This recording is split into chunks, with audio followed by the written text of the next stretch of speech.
Acts 27. And when it was determined that we should sail into Italy, they delivered Paul and certain other prisoners unto one named Julius, a centurion of Augustus' band. And entering into a ship of Adramyttium, we launched, meaning to sail by the coasts of Asia, one Aristarchus, a Macedonian of Thessalonica, being with us. And the next day we touched at Sidon. And Julius courteously entreated Paul, and gave him liberty to go unto his friends to refresh himself. And when we had launched from thence, we sailed under Cyprus, because the winds were contrary. And when we had sailed over the sea of Cilicia and Pamphylia, we came to Myra, a city of Lycia. And there the centurion found a ship of Alexandria sailing into Italy, and he put us therein. And when we had sailed slowly many days, and scarce were come over against Cnidus, the wind not suffering us, we sailed under Crete over against Salmone, and hardly passing it, came unto a place which is called the Fair Havens, nigh whereunto was the city of Lycia.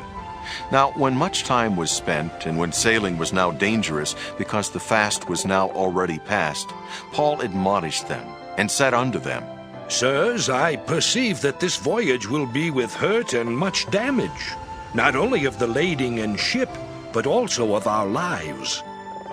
Nevertheless, the centurion believed the master and the owner of the ship more than those things which were spoken by Paul. And because the haven was not commodious to winter in, the more part advised to depart thence also, if by any means they might attain to Phoenice, and there to winter, which is an haven of Crete, and lieth toward the southwest and northwest. And when the south wind blew softly, supposing that they had obtained their purpose, loosing thence, they sailed close by Crete. But not long after, there arose against it a tempestuous wind, called Euroclydon. And when the ship was caught, and could not bear up into the wind, we let her drive. And running under a certain island, which is called Clauda, we had much work to come by the boat, which, when they had taken up, they used helps, undergirding the ship, and fearing lest they should fall into the quicksands, strake sail, and so were driven. And we being exceedingly tossed with a tempest, the next day they lightened the ship, and the third day we cast out with our own hands the tackling of the ship. And when neither sun nor stars in many days appeared, and no small tempest lay on us, all hope that we should be saved was then taken away. But after long abstinence, Paul stood forth in the midst of them and said, Sirs, ye should have hearkened unto me, and not have loosed from Crete, and to have gained this harm and loss. And now I exhort you to be of good cheer, for there shall be no loss of any man's life among you, but of the ship. For there stood by me this night the angel of God, whose I am, and whom I serve, saying, Fear not, Paul, thou must be brought before Caesar. And lo, God hath given thee all them that sail with thee.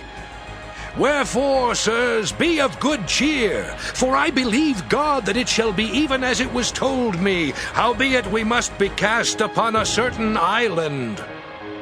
But when the 14th night was come, as we were driven up and down in Adria, about midnight the shipmen deemed that they drew near to some country, and sounded, and found it 20 fathoms. And when they had gone a little further, they sounded again, and found it 15 fathoms. Then, fearing lest we should have fallen upon rocks, they cast 4 anchors out of the stern, and wished for the day. And as the shipmen were about to flee out of the ship, when they had let down the boat into the sea under color as though they would have cast anchors out of the foreship, Paul said to the centurion and to the soldiers, Except these abide in the ship, ye cannot be saved.